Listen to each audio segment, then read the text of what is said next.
Hello everyone, my name is Mr. and today I will be reviewing Now That's What I Call Music 15. This album was released on March 23rd, 2004 and once again features 20 songs. These songs aren't as memorable as past editions as I pretty much forgot a huge chunk of them existed, but as for the ones I did remember, it was either for good or bad reasons. So let's start with the song I remembered for good reasons.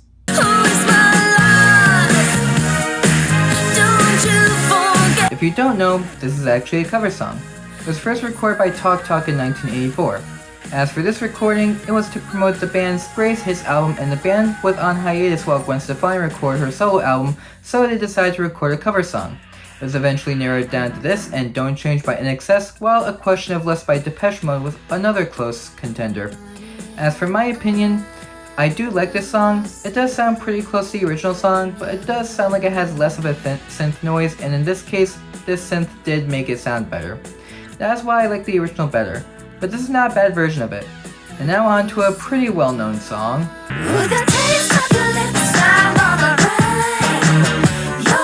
There is a lot about this song that you might not have known about. These lyrics draw an extended metaphor of a lover as a dangerous and addictive drug. That might have been obvious if you listened to the lyrics closely, but the sample is something I did not know about. I'm definitely going to pronounce this wrong, but the breathy vocals and high-pitched strings are sampled from the 1981 Bollywood song Ter Mere Beach Mind by Laxmikant Pyralai. This song was also written with Janet Jackson in mind, but was then given to Kylie Minogue, who listened to a snippet of it and turned it down. Minogue did not mind when this became a hit for Spears though, as she has said that it's like the fish that got away and you have to accept that. To keep my opinions short, this is an enjoyable song. Probably went for best, but there are still vocal tones that annoy me. But overall, it still sounds pretty good. And now onto our rap songs with When I move, you move. Just like that. When I move, you move. Just like that. This song has some annoying qualities to me. The biggest is the call and response format that Shauna provides in the chorus with Ludacris. Another thing I dislike doesn't even have to do with the song itself, but who helped both produce and write the song. I won't say who it is, but I will say that they should have stayed unknown even after the song topped the Billboard Hot 100 for the 28 weeks it was on the chart in the first place. The call and response format is annoying to me in general, but it is pretty common in the hip-hop genre, but it is something I can never get behind. Overall, it could have been better, especially since Ludacris is a rapper I don't mind as both a person and artist, but I just can't get myself to like this song. And the funny thing is, he is a part of this next song too. What you doing? Nothing chillin' at the Holiday Inn. Me and my people, you. No, you are not saying the title wrong. That is exactly how it's spelled on the CD case and on anything you find this song on. This song has the rapping styles of what you would expect from all three of these artists at this point. However, if you were a music buff at this point, you could say that two legends helped the new artists to gain some more recognition. Admittedly, the song's production sounds similar to other songs I have listened to in the hip-hop genre, but I don't think it takes away from the song that much. Overall, it's a good song, but I have heard better. And now on to a hip-hop group we have. This thing right here is really rough. These girls out here about the buzz. This is the last song this group ever released as a single. If you don't know, Westside Connection is a hip-hop supergroup comprised of Ice Cube, Mac 10, and WC, which all appear on this song along with Nate Dogg. This song, however, seems very generic to me when it comes to hip-hop songs. Because of this, I don't have a high opinion of the song, and I just see it as just another hip-hop song because I can't find anything interesting about it. Now on to a name you have probably not heard of. Bounce, baby, out the door.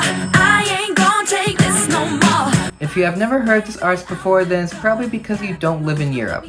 Sarah Connor is pretty famous in many German-speaking countries as she is German herself, and this song was translated into English when it crossed overseas. Also, while learning about the song, I felt like an idiot as there is a very obvious sample I never realized before.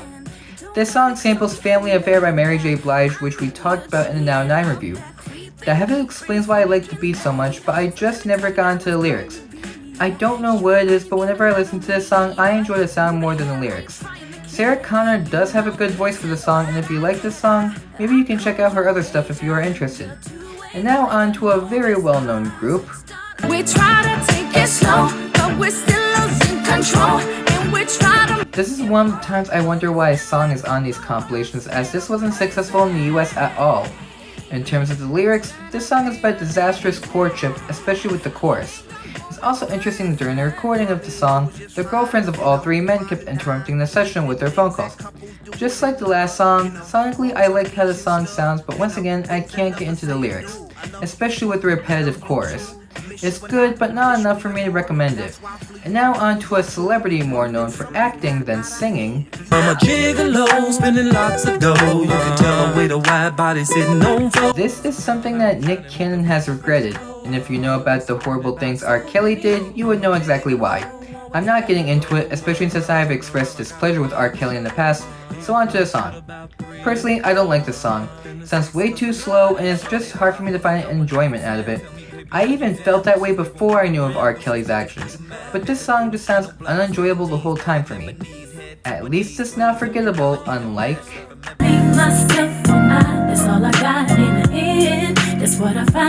The song is also the longest song on this album, which contributed to the forgetfulness of the song.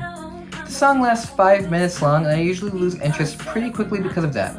Beyonce has said that she wanted to write something deeper and more personal, and this is what we got. The song is about dealing with a philandering partner and dealing with the consequences. With the way the song is made, it makes it hard to listen to, and I start to lose interest after a while, and I immediately forget it after listening to it. This is most likely my least favorite song from Beyonce, and there will be better songs from her in the future. And now on to a less known song. That's my shoulder. Yes, that is the actual name of this song. I didn't find out much about this song, but I can still tell it's an enjoyable song. I feel like Baby Bash flows really well with the song, just like he has with other songs we have covered from him. I think Perla Cruz does her verse really well with her verse, and Russell Lee is good with the chorus as well. I think this is an enjoyable song from Baby Bash, and although it can be forgettable at times, there are still memorable parts of the song. And now on to a song that's memorable to me, but for reasons I don't like. What I said, it don't mean now. The present's mine. Just so you know, this is the clean title of the song. The song has a heavy use of explicitives throughout the song and is very noticeable in the song. During the chorus of the song, he F-bombs the start of every line in the chorus, and due to the heavy use, you can clearly tell in this compilation because whenever they censor a song, it most likely just takes out the word without any replacement. With it being noticeable, it kinda makes the song sound unfinished. However, even with the explicit version, I still don't like it. This song is the type of song I would expect to hear with more anger in the singer's voice, and not only does the singer not have that voice, the music itself doesn't bring that feeling either. Either way, I don't like this song whatsoever. And now on to another forgettable song, even though I wish it wasn't. I can let my head down. I can say anything, The song was surprisingly very fun to listen to. This song I never seem to remember for some reason, because when I re-listened to the song, I found it very enjoyable. The lyrics make it easy to tell that this is another upbeat love song, and considering I have enjoyed her other upbeat songs, it's not surprising I found this enjoyable as well. It has become clear that Simpson has made multiple songs that are enjoyable to me, and I don't know if her other songs are like this, but this has certainly helped me enjoy her music more. Now going into the most relaxing song in this compilation, we have... And I said, ooh. This song doesn't have much in the way of sound. Most of what you will hear comes from piano, which is appropriate for a folk ballad.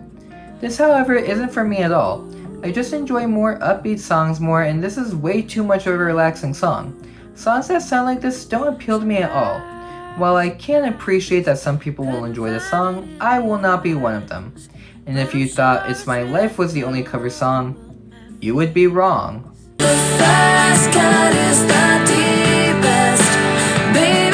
A lot of people have covered this specific song. While the song was first recorded by P.P. Arnold back in 1967, this cover was inspired by the Rod Stewart version recorded in 1977. With this version, I actually like the song. I like the acoustic guitar that is throughout the song, and it also has a small rock edge to it with some of the other instruments. Crow is not a stranger to songs about heartbreak like this, and to me, this is one of her best songs. So yes, while it is a cover, you should still check it out. And now once again, we have another forgettable song. But if you're ready to be mine, This song was criticized by a lot of critics. A lot of them said that this was a shameless Avril Lavigne ripoff, and while I can see that, I still think that this is a good song. I did have to listen to this multiple times just to remember it, so it isn't very memorable. This song seems to go from hard-hitting during the chorus to more softer during other parts of the song, so it kinda makes it hard to follow at points. So while I think it is good, we have listened to better songs on this compilation. Now starting off our rock section, we have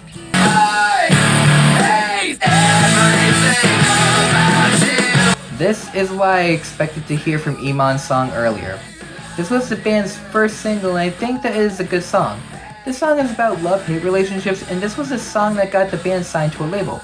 This is a really good song in my opinion and it actually has that anger I expected to hear from I Don't Want You Back earlier. This is not going to be for everyone, especially since it's primarily a nu metal song, but I think it is well done and I think you should give it a listen if you are interested. And now on to an example of a song I dislike from a band I have praised in the past.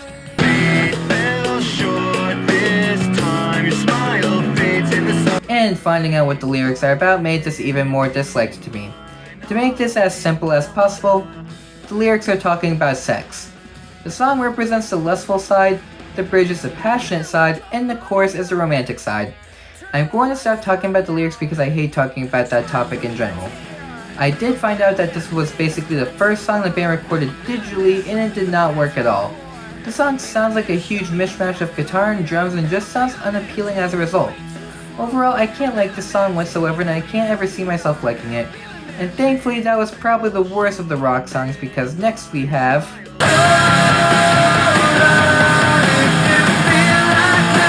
I don't know if what this song is about is true or not, so take what I say with a grain of salt. The song is about saying that no matter how sad or depressed you feel, you have to keep going and that everyone has problems too, and maybe worse than yours. I feel like this message is good for any song, but I also think that it would hit people more if the song was less upbeat than it actually is. I get that this is a punk band, but I don't think that the lyrics match the music in a way that appeals to me. It's a good song, but I think that it would be better with a few changes. And now onto a band I have talked about a few times before.